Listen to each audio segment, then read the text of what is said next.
Милая и симпатичная, осанка аристократичная, талантливая и тактичная, умеет классно рисовать, но вот беда, характер непростой. День от дня каприза очередной. Ой, никак я не могу ее понять.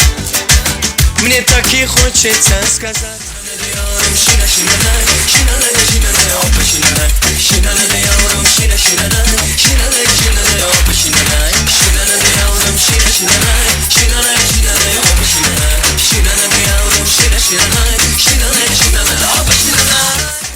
Tanımadın mı beni tanımadın?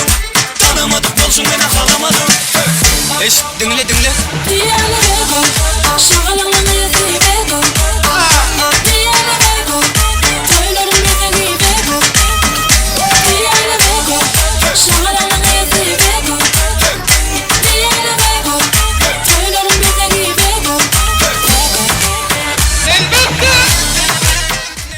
Подскажет не твое имя, словно мотив, а безумно водяна.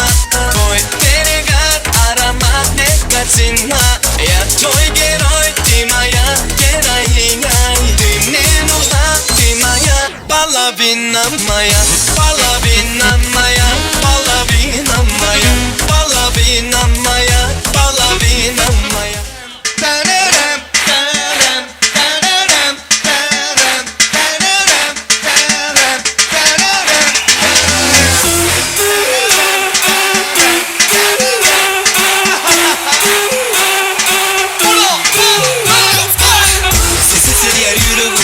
Bu gece bu fırsat yenide Harekete salar eminim de seni de onu da bilecek Deli sade bilecek Şovumdur delirdi Bu sağda kıymalı yakındı Çekinme de gel senin koşurlar Düğün aç bu gece Sessizle yer yüreğim bu yerde Bu gece bu fırsat yenide Harekete salar eminim de seni de onu da bilecek Deli sade bilecek Şovumdur delirdi Bu sağda kıymalı yakındı Çekinme de gel senin koşurlar Düğün aç bu gece